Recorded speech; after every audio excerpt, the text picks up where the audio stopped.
Selamat pagi semuanya. Kembali lagi dalam acara Esamu Podcast bersama saya di sini Karimah Huda Asana yang akan membawakan acara podcast pada kali ini.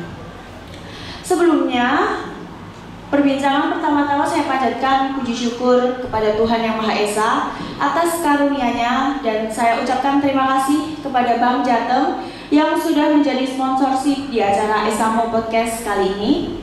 Pada podcast kali ini, kami mengusung tema tampil gaya dengan batik unik bermotif anatomi. Tetap stay tune dan jangan lupa like, comment, subscribe di channel YouTube Esamu Mojolaban ya, supaya tidak ketinggalan konten menarik selanjutnya.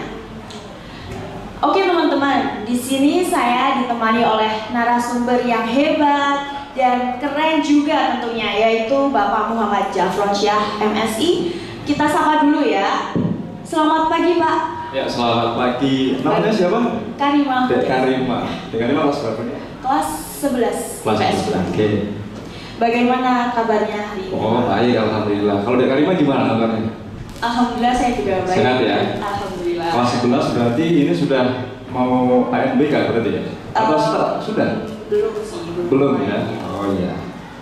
Ya, Mbak Karimah, Ya. terima kasih ya sudah menyapa saya. Ya, dilanjut Mbak. Baik, langsung kita mulai saja podcast kali ini ya Pak. Kalau ini kan Bapak bisa dibilang pengusaha batik anatomi. Ya, nah, betul. Kalau boleh tahu nih, gimana cerita dan sejarah yang melatar belakangi Bapak menjadi seorang wirausaha? Apa emang udah cita-cita dari dulu atau emang kebetulan nih tiba-tiba kepikiran mau jadi? Baik, Mbak Karimah, sebelum pertanyaan saya jawab, pastinya saya memperkenalkan diri kepada audiens dulu ya yang ada di rumah sana. Karena kalau kita tidak kenal harus taruh dulu katanya kan ya. Betul. Oke. Baik pemirsa, teman-teman, perkenalkan nama saya Muhammad Jafron Syah. Biasa teman-teman memanggil saya dengan sebutan Jafron begitu. Dan kalau ada yang tanya, Pak Jafron ini sudah menikah atau belum? Saya sudah menikah dan mempunyai 3 orang anak. Kemudian saat ini saya ya punya usaha seperti itu yang seperti katakan Mbak Karimah. Tapi saya di luar sana juga jadi pendidik Mbak Karimah ya. Saya jadi pendidik juga selain saya berwirausaha. Karena kita harus jadi manusia itu tidak boleh hanya satu saja yang kita tekuni. Tapi kalau kita bisa menekuni dua sekaligus tidak masalah ya. Karena yang namanya sambil menyelam itu minum air itu lebih baik ya manusia. Begitu Mbak Karimah. Ya. Itu perkenalan saya. Oh iya, tadi Mbak Karimah tanya tentang bagaimana asal usulnya ya? Iya, betul sekali. Asal usul saya kok bisa menjadi seorang wirausaha begitu ya? Betul. Baik, pemirsa teman-teman semuanya, setelah saya memperkenalkan diri, saya sedikit bercerita ya. Dulu saat saya kuliah, saat itu saya berkuliah di UNS, atau UNS ya? Iya. Cita-cita nggak nih? Cita-cita nggak di UNS? Atau enggak? Atau enggak? Ada cita-cita. Oh gitu ya. Baik, dulu pas saya di UNS itu ada program yang namanya program kreativitas mahasiswa. Nah, nanti mungkin pemirsa di rumah juga tahu apa itu program kreativitas mahasiswa. Kalau yang sudah jadi mahasiswa, kalau yang belum pasti nanti seiring berjalannya waktu juga akan tahu gitu ya. Dan di sana ketika itu saya mengikuti yang namanya program kreativitas mahasiswa bidang kewirausahaan. Nah, latar belakangnya kenapa saya mengikuti itu? Karena memang saya di sini bukan asli dari orang Solo begitu. Saya aslinya dari Kebumen, merantau ke Solo dan ada sedikit cerita ketika saya merantau di Solo juga berusaha saya tidak menjadi beban orang tua saya di kampung halaman. Artinya bagaimana saya bisa membiayai hidup saya untuk menjadi seseorang yang berangkat dari kampung halaman terus kemudian datang ke Solo untuk menimba ilmu, tapi juga bisa membiayai kuliah saya sendiri. Nah, waktu itu ketika pemerintah mengadakan program ini, program kreativitas mahasiswa, saya mencoba apply gitu ya terkait proposal saya, karena saya ini adalah jurusannya biologi Pak. Iya, saya jurusannya ini biologi. Jadi di biologi ini ketika kita belajar terkait dengan sel, kemudian belajar terkait dengan jaringan dan sebagainya, itu kita akan menemukan sesuatu yang ternyata menakjubkan sekali. Apa itu menakjubkannya?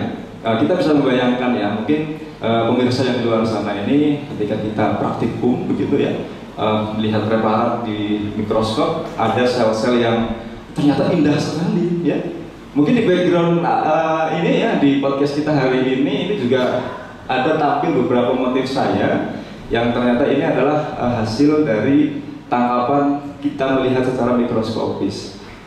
Nah dari situ, nah ini adalah awal mula ide saya untuk menghasilkan sebuah motif batik begitu ya. Motif batik karena saya biologi, kemudian kuliahnya di Solo, dan kita tahu semuanya teman-teman, di Solo ini kan sudah familiar ya, sudah famous gitu ya, bahwa Solo ini adalah kota batik begitu ya. Tidak hanya Pekalongan, tapi Solo itu juga memiliki keunikan batik yang mungkin jika dibandingkan dengan kota Pekalongan atau kota Jogja itu ada corak yang berbeda di sana. Nah, berangkat dari sana, karena saya seorang mahasiswa, terus kemudian saya berusaha untuk mengembangkan apa keilmuan saya ya ke dalam bidang kewirausahaan.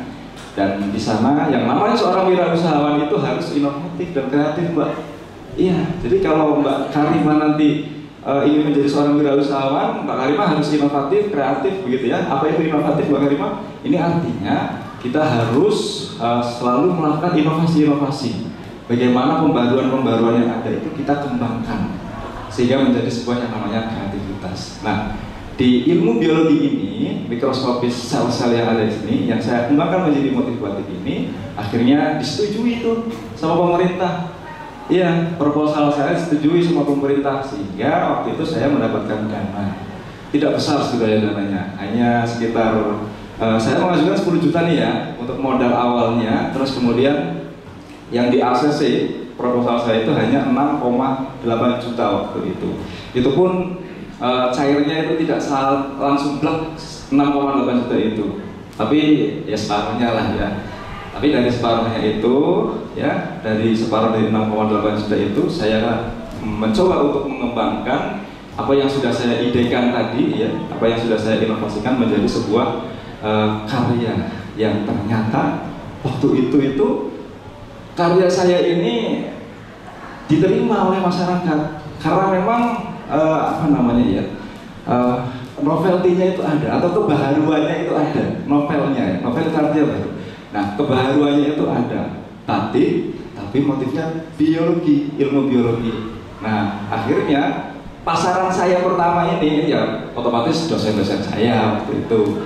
Terus kemudian rekan-rekan dosen yang di luar fakultas saya ya, yang ada di fakultas kedokteran, kemudian karena ini nyambung gitu kan. Terus kemudian fakultas-fakultas lain, dan akhirnya selang beberapa waktu dari yang awalnya saya hanya memulai 2 motif gitu, yang di proposal saya itu 2 motif, yaitu tidak ditampilkan di sini ya, karena motif awal saya ini motif aerekim namanya. Jadi ada jaringan di sana, jaringan pada tumbuhan. Waktu itu saya mengambil sayatan epidermis pada karena edulis atau ganyong kalau orang nyebutnya. Nggak tahu kalau Solo itu nyebutnya apa ya, mungkin sama dengan ganyong gitu. Nah di sana diterima oleh masyarakat.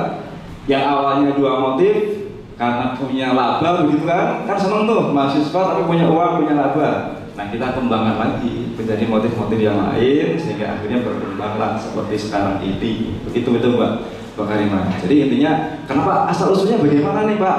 Asal usulnya yaitu tadi, saya punya ide seorang mahasiswa biologi untuk mengembangkan batik yang sudah melekat ya, image kota Solo menjadi sebuah kota batik begitu, sehingga perpaduan antara ilmu dengan perpaduan budaya Solo ini saya hadirkan menjadi sebuah satu karya yang saya beri nama batik anatomi begitu.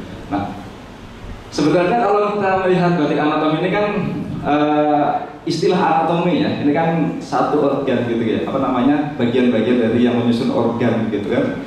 Nah, tapi karena untuk memudahkan saja ya pemirsa, karena untuk memudahkan biar enak didengarnya, nanti kalau kita bicara batik saya ini dengan sebutan biologi banget, artinya kalau saya itu kan histologi begitu ya kalau nyebutnya.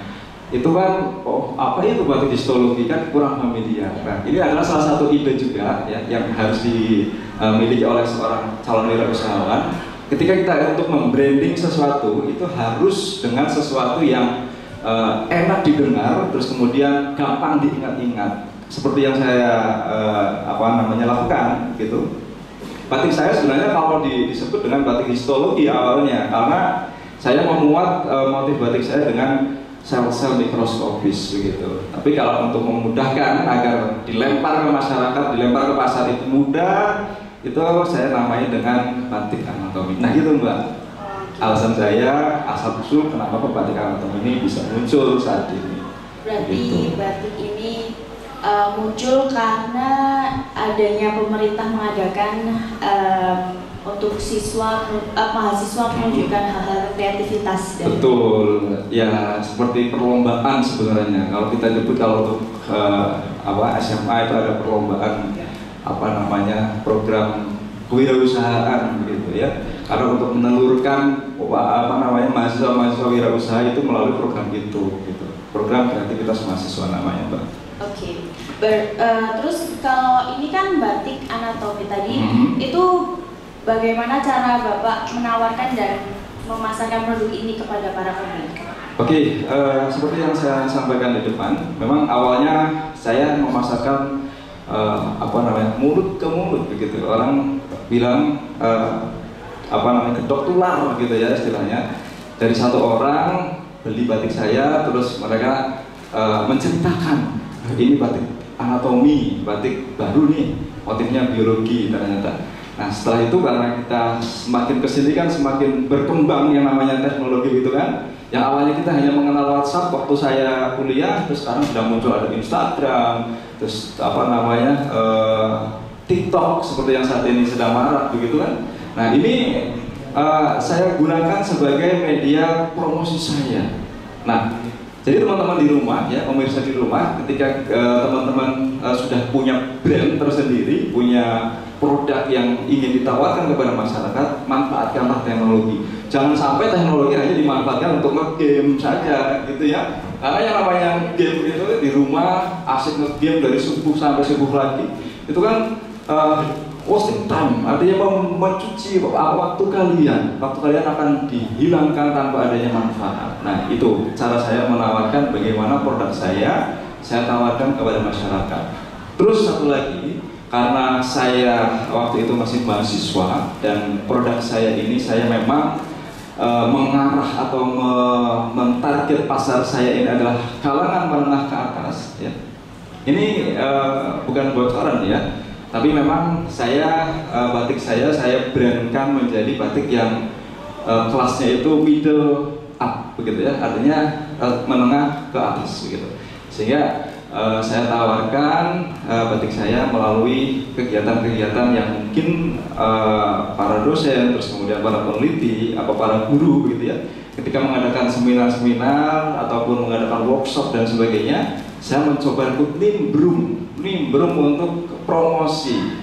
Jadi saya ikut pameran, ikut kegiatan seminar mereka, saya tawarkan. Dan kalau diceritakan sangat panjang sekali ya teman-teman, karena saya ini menawarkan batik saya ketika seminar pun tidak mulus seperti jalan tol, itu tidak mulus Mbak. Jadi ada gerunjalan-gerunjalannya ketika saya menawarkan batik saya. Pernah saya keluar kota itu tidak ada yang laku juga pernah. Tapi ini penyemangat saya, artinya ketika kita menawarkan sesuatu, kita tidak boleh ke-down ketika sesuatu yang kita tawarkan itu tidak direspon dengan baik. Kita harus berpositif thinking ya, artinya mungkin ini belum waktunya. Karena saya sebagai muslim ini berpendapat bahwasanya rezeki itu sudah diatur, dan ketika saya menawarkan sesuatu yang mendatangkan rezeki saya itu bukan pembeli saya, itu bukan, tapi perantaranya dari Tuhan Yang Maha Esa, Allah kalau saya sebut begitu ya. Jadi Allah lah yang memang mengantarkan rezeki saya melalui para konsumen-konsumen saya, begitu Mbak. Jadi intinya manfaatkan teknologi sebaik mungkin gitu ya. Ketika kita sudah memiliki ide untuk bisa kita jadikan sebagai jalan untuk mencari cuan gitu ya. Kalau orang menyebut itu sekarang bahasanya itu cuan gitu teman-teman. Nah ayo kita manfaatkan teknologi, banyak kok sekarang ya platform-platform media sosial yang bisa kita gunakan sebagai media promosi gitu. Itu Mbak. Terus untuk proses produksi pembuatan ini Bapak dibantu oleh karyawan. Nah itu sekarang udah kurang lebih karyawan udah baik. Jadi sekarang itu zamannya itu sudah zaman apa, kita harus jadi orang pinter. Artinya ketika kita punya ide itu kita tidak harus memiliki sebuah yang namanya apa, pabrik atau apa gitu ya. Karena saya begini Mbak, saya punya ide dan motif-motif itu saya telurkan ya. Saya memiliki motif banyak sekali di rumah, tapi saya tidak punya pabrik. Nah pabrik saya di mana? Saya gandeng rekanan. Karena kita di Solo ada lawean, ya, apa namanya, kampung batik lawean yang banyak pengrajin di sana, sehingga saya mengajak mereka, ya, para pengrajin yang masih rumahan atau masih kalau nyebutnya produk rumahan begitu ya, kita ajak mereka untuk bekerja sama. Artinya motif saya dandaki ke sana, terus pengrajin dapat upah dari saya. Dan apa yang sudah dikerjakan oleh pengrajin saya ambil bawa ke rumah saya pasarkan melalui online. Nah ini cara saya untuk artinya ketika kita zamannya sudah muda, ya, ketika kita belum mampu untuk memiliki pabrik, tapi kita harapannya ke sana punya pabrik sendiri. Nah kita bantu mereka, orang-orang di luar sana ya yang punya usaha pengrajin batik. Nah di sana kita akan bekerja sama dengan para pengrajin batik sehingga akhirnya nanti kita saling menguntungkan. Mereka untung, saya dapat berikan order, saya juga untung karena saya bisa memasarkan batik saya yang sudah dibuat oleh mereka. Begitu Mbak. Oke, jadi sama-sama untung. Iya, betul sekali. Oke, terus kendala yang dialami selama menjalankan usaha batik ini, terus sama bagaimana sih caranya mengatasi kendala yang Bapak alami? Itu kayak ya harus gimana lah, Bapak harus udah berpikiran untuk kayak gimana ya nanti kedepannya pas awal-awal dulu tuh. Oke, kalau kendalanya Mbak, itu pasti karena kita saya itu kan tipikal orang yang tidak terlalu menggebu-gebu untuk memiliki sesuatu. Kendalanya saya belum punya pabrik itu, ya. Nah harapan saya nanti ke depan, ketika saya punya modal banyak, saya dirikan pabrik sendiri, itu agar kalau selama ini kalau kita belum punya pabrik sendiri dan kita rekananya itu paling terecak istilahnya, ada di pengrajin A, pengrajin B, pengrajin C gitu ya. Dan waktunya itu tidak bisa kita kontrol. Artinya ketika kita punya order banyak, saya sarankan ke pengrajin A, pengrajin B, pengrajin C, itu kadang molor waktunya. Nah kalau molor waktunya yang dioyak-oyak gitu oleh pelanggan, ya otomatis kan saya ya sebagai garda terdepan yang menjual batik begitu. Nah sehingga ini adalah permasalahan yang tetap akan saya cari jalan keluarnya. Cari jalannya bagaimana? Ya saya harus punya pabrik sendiri, ya, pabrik yang ada di rumah sendiri. Cuma memang kalau mendirikan pabrik batik itu persyaratannya, karena saya juga tinggalnya di perumahan begitu ya, itu harus punya modalnya besar sekali. Dan saya tipikal orang yang tidak terlalu ngoyo untuk mencari modal secara instan. Jadi saya kumpulkan secara sedikit demi sedikit, dan mudah-mudahan nanti ke depan ketika saya sudah memiliki modal yang cukup, saya akan mencoba untuk mendirikan pabrik itu sendiri. Gitu Mbak Karima. Terus mau tanya lagi, terus kiatnya Bapak menjalin hubungan dengan relasi bisnis Bapak itu gimana? Ya, kalau untuk menjalin relasi bisnis ini sangat penting sekali. Jadi teman-teman di rumah ya, kalau yang namanya kita berbisnis ini memang poin utama yang harus kita pegang erat-erat itu adalah relasi bisnis kita. Gitu ya. Relasi bisnis itu siapa? Ya tadi pengrajin kita, terus kemudian konsumen kita, ya, terus kemudian keluarga kita yang mensupport kita, gitu. Dan sehingga ketika kita memiliki kendala-kendala di dalam kita melakukan wirausaha, kita akan sedikit terbantukan. Nah, bagaimana caranya? Saya selalu ya memberikan upgrade diri kepada saya sendiri untuk selalu jangan sampai pedot oyot, kalau istilah orangnya bilang. Kayak misalkan pelanggan saya nih ya, pelanggan saya itu kan banyak dari seluruh Indonesia sekarang ya. Saya dari 2009 sampai sekarang 2022 itu pelanggan saya, kalau dihitung itu sudah tidak bisa dihitung ya. Dan kebanyakan alhamdulillah untuk pelanggan saya ini dari kalangan yang tadi saya sebutkan, ada dari kalangan guru, MGMP begitu ya, MGMP. Dan ya ini yang perlu kita ingat. Jadi kita sebagai seorang wirausahawan itu kan harus kreatif gitu ya. Yang awalnya saya berasal dari motif batik biologi, sekarang sudah merambah ke motif-motif lain. Jadi motif matematika ada, motif fisika, kimia gitu ya. Bahkan kalau misalkan mereka pernah ada yang dari program studi kalau tidak salah permesinan, mereka bikin motif batiknya juga kayak ada mesin-mesin begitu. Nah, kita menerima itu. Artinya ketika ada tawaran-tawaran dari pelanggan yang bukan dari keilmuan saya, yang saya ilmuannya biologi, terus kemudian saya iakan, dan alhamdulillah nanti kedokteran lagi. Oh, ternyata batik anatomi itu sekarang tidak hanya batik-batik yang bernuansa biologi saja, tapi batiknya ini bernuansa ada motif-motif lain, matematika, fisika, kimia, ya, pencakskas, terus kemudian ilmu khusus kayak ilmu jamur, begitu ya. Terus ada dari kalangan dokter juga punya pesanan-pesanan sendiri seperti itu. Nah, kita harus selalu menjaga itu, artinya pelanggan tetap saya openi, ya. Bahkan ketika saya tidak banyak ada pelanggan tetap tuh ya, yang menjadi reseller saya, lama sekali tidak muncul. Terus saya WhatsApp, kenapa kok lama tidak muncul, gitu-gitu. Artinya kita harus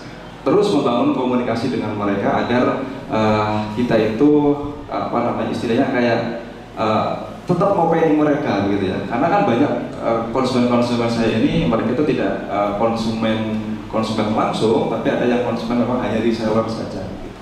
Begitu, Mbak.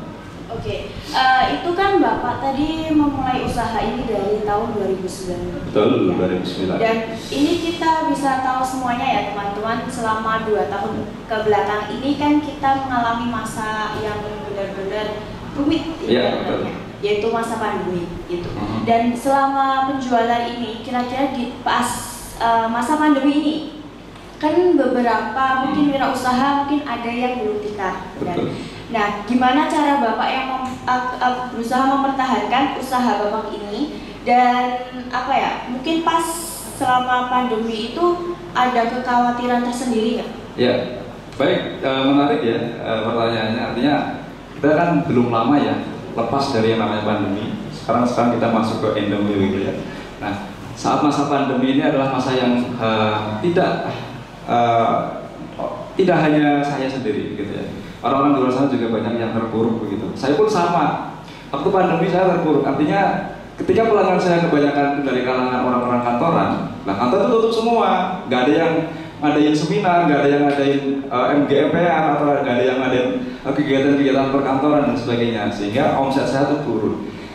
Nah, omset saya turun itu, tapi saya tetap yakin, saya berkeyakinan sebagai seorang muslim ini, rezeki itu sudah diatur sedemikian rupa. Nah, ketika omset saya turun, begitu ya, tapi saya merasa rapelan rezeki dari Allah itu ada.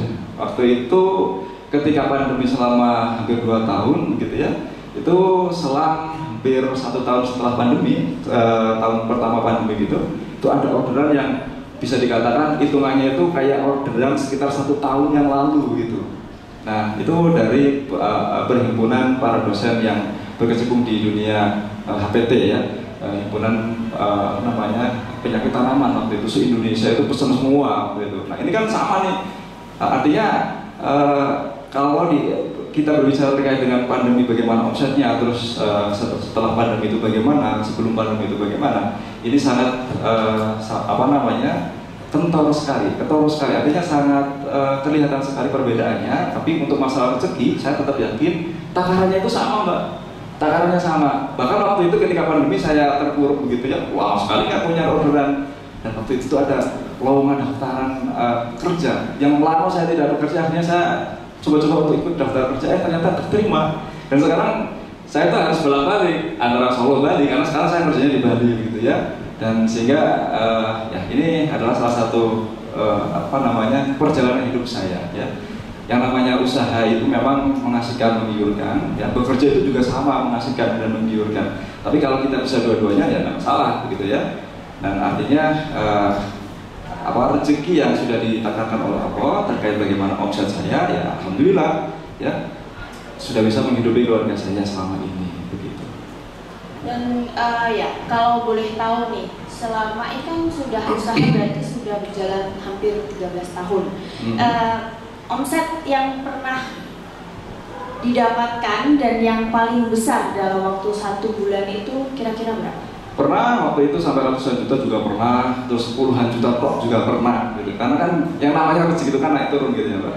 Kalau yang namanya omset ratusan juta itu memang ketika kita waktu itu ordernya memang banyak-banyaknya ya, dan bisa buat bikin satu rumah begitu ya. Karena saya memang pendatang dari Kebumen, terus istri saya dari Wonogiri, dan akhirnya saya bisa membangun rumah di Solo, dan alhamdulillah saya sudah punya rumah di Solo gitu. Itu pernah satu waktu saya punya omsetnya itu bisa untuk bangun rumah yang awalnya saya kontrak gitu Pak, begitu. Jadi hasilnya lumayan juga ya. Intinya kalau kita menjadi seorang wirausaha ya, rezeki itu ketika kayak seperti digerucuk gitu, ya kayak digerucuk memang. Kalau ketika memang lagi sepi, ya memang kita harus sabar. Karena yang namanya berdagang itu kan tidak harus kita gerucuk banyu terus tuh, enggak. Ada kalanya kita gitu juga. Artinya kita harus senantiasa sabar, telaten, terus kemudian berusaha untuk mencoba sesuatu, yaitu kalau misalkan rezeki saya sudah segini, mungkin ada yang salah atau enggak. Nah, kita harus introspeksi begitu ya. Mungkin ada sesuatu yang kurang dari segi promosinya atau segi apanya. Nah, kita harus selalu berbenah diri begitu. Begitu Mbak. Terus ini kan ya, jadi harapan Bapak ini nanti kedepannya usahanya bakal apa lagi? Selain tadi kan udah Bapak bilang di awal tadi ingin punya pabrik. Nah, ya, betul. Terus prospek kedepannya bakal seperti apa? Prospek kedepannya saya menginginkan pabrik saya itu tidak hanya, kalau saat ini kan saya memang fokusnya hanya sebatas kain begitu ya. Nah, ke depan saya ingin pabrik saya ini juga diversifikasi produknya itu tidak hanya berdalam bentuk kain saja, tapi mungkin bisa dari tas batik anatomi, terus kemudian sepatu yang ada lapis batik anatomi dan sebagainya. Artinya ke depan saya menginginkan ada diversifikasi produk dari kain batik anatomi saya begitu. Terus ada nggak keinginan Bapak untuk memunculkan produk dan dengan inovasi baru dan yang lebih kreatif lagi nih selain batik anatomi? Kalau untuk lebih kreatif lagi, karena kita itu bidang biologi begitu ya, saya kan juga pernah melakukan ada penelitian juga terkait batik itu dari pewarna alami, kan sudah banyak tuh ya. Nah, kita harus, apalagi saya sekarang sebagai dosen, itu harus memiliki inovasi-inovasi yang bagaimana kita menciptakan pewarna alami dari berbagai jenis spesies tumbuhan yang ada, atau bahkan dari kalau bisa dari buah-buahan dan sebagainya, kita jadikan sebagai pewarna alami batik, sehingga nanti ke depan batik saya itu tidak hanya memakai pewarna sintetis gitu, tapi ada pewarna yang memang itu adalah pewarna alami dari alam gitu. Ya, menurut Bapak nih, bagaimanakah sikap yang harus dimiliki oleh wirausahawan? Sikap yang harus dimiliki seorang wirausahawan, mungkin kita semuanya juga sudah sering mendengar literasi ini begitu ya. Seorang wirausahawan itu harus yang pertama adalah kreatif, inovatif, pantang menyerah ya. Karena ketika kita menjadi seorang wirausahawan, itu tekanan-tekanan yang ada itu sangat luar biasa sekali, dan jangan sampai lokro ya. Kalau kita dapat permasalahan, oh ternyata saya ditipu nih, jangan lokro ya, karena itu memang perjalanan dari seorang wirausaha seperti itu. Saya ditipu juga pernah ya, yang ditipu orderan lama sekali ya, nilainya jutaan rupiah begitu, tidak bayar juga pernah. Tapi ini adalah salah satu yang harus dimiliki oleh seorang wirausahawan. Ketika ada permasalahan, kita harus senantiasa mencari solusinya itu apa begitu, dan pantang menyerah dari apa yang sudah ada begitu. Nah, Bapak ini ada keinginan nggak usaha ini tuh bakal membuka cabang di luar kota atau mungkin bahkan sampai ke mancanegara gitu? Kalau membuka cabang ya, saya sekarang juga nggak ada tokonya Mbak, tokonya kan di rumah. Nah, kalau misalkan membuka cabang, otomatis sekarang kan kita zamannya zaman mudah gitu ya. Penjualan itu tidak harus kita punya store yang menetap begitu. Kalau kita bisa memanfaatkan teknologi kayak misalkan e-commerce ya, ada Instagram kita, terus kemudian platform-platform penjualan online yang lain kita bisa manfaatkan untuk itu. Kita tidak buka toko pun, tidak buka cabang pun, orang Amerika udah beli gitu ya. Orang Ghana pun beli ke kita. Kalau mereka buka Twitter, buka Instagram, batik anatomi, tertarik, ya mereka beli gitu ya. Artinya yang namanya buka cabang dan sebagainya, harapannya memang ada gitu ya, untuk punya store yang outlet yang menetap. Cuma itu tadi gitu ya, ada teknologi yang saat ini sudah sangat berkembang sekali. Nah, kita manfaatkan itu, ya. Kita manfaatkan untuk penjualan kita agar dari teknologi yang ada berkembang sekarang ini tidak hanya sebatas kita gunakan untuk sesuatu yang tidak bermanfaat, tapi bermanfaat terus menghasilkan ini, begitulah. Jadi seperti itu yang dijelaskan oleh Bapak Muhammad Jafran. Dan yang ini saya akan bertanya lagi nih, setiap wirausaha kan pasti punya teknik marketing sendiri. Nah, Bapak Jafran ini awalnya memikirkan teknik apa sih yang untuk usaha ini? Teknik marketing seperti apa? Teknik marketing otomatis sekarang kita zaman teknologi, menggunakan teknologi itu tadi ya. Jadi teknik marketing saya ini adalah menggunakan penjualan online yang ada di luar sana, begitu, Instagram, terus kemudian Shopee dan sebagainya. Kalau untuk Shopee saya sebenarnya tidak ya, karena memang saya itu tipikal orang yang nggak terlalu ingin reseller saya. Jadi saya menarik para konsumen untuk menjadi seorang reseller, dan reseller saya ini juga mereka menawarkan melalui Shopee, Tokopedia dan sebagainya. Oke Pak, jadi ini saya akan bertanya 2 pertanyaan terakhir ya. Dan mau tanya tips menjadi wirausahawan yang sukses menurut Bapak. Tips menjadi seorang wirausahawan yang sukses otomatis ya itu tadi ya, tips seorang wirausahawan itu inovatif ya. Jadi ketika kita memiliki suatu ide itu harus sesuatu yang ada kebaruannya, beda dengan orang lain. Kalau kita misalkan mau jualan sama-sama cilok gitu ya, sama-sama cilok, tapi kita harus beda, ciloknya harus dibedakan gitu ya. Atau kita harus ketika kita memiliki suatu ide kayak saya gitu ya, itu kan batik sudah banyak sekali di Solo gitu, motif-motifnya ada banyak. Tapi ada ide untuk membuat motif batik dari keilmuan ya, keilmuan saya ada biologi, terus kemudian yang berkembang menjadi matematika, fisika dan lain sebagainya. Semua lini ilmu bisa saya tampilkan menjadi sebuah karya seni batik. Nah, itu adalah salah satu yang harus kita punyai gitu sebagai seorang wirausahawan. Artinya inovatif, kreatif, inovatif, terus kemudian pantang menyerah begitu ya. Dan yang jelas selalu yakin sajalah ya bahwasanya rezeki itu sudah diatur. Bagaimanapun juga ketika kita sudah ada usaha, pasti hasilnya nanti akan sesuai dengan usaha kita. Artinya kalau zaman sekarang itu banyak ya yang kuat berseliweran itu, usaha itu tidak akan mengkhianati hasil begitu ya. Artinya apapun yang kamu usahakan itu hasilnya akan sesuai. Apapun yang kamu tanam itu pasti akan kamu panen gitu ya.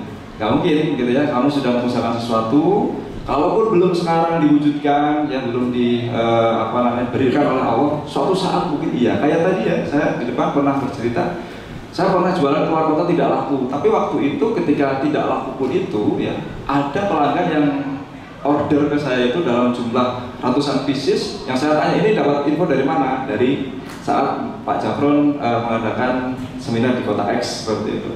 Nah, itu kan sesuatu yang memang harus kita sabar-sabari ya. Jadi kalaupun ketika kita menginginkan sesuatu tapi tidak diijabah sekarang, bisa jadi sekarang belum baik kamu mendapatkan itu, suatu saat mungkin itu akan kamu dapatkan begitu ya. Itu Mbak.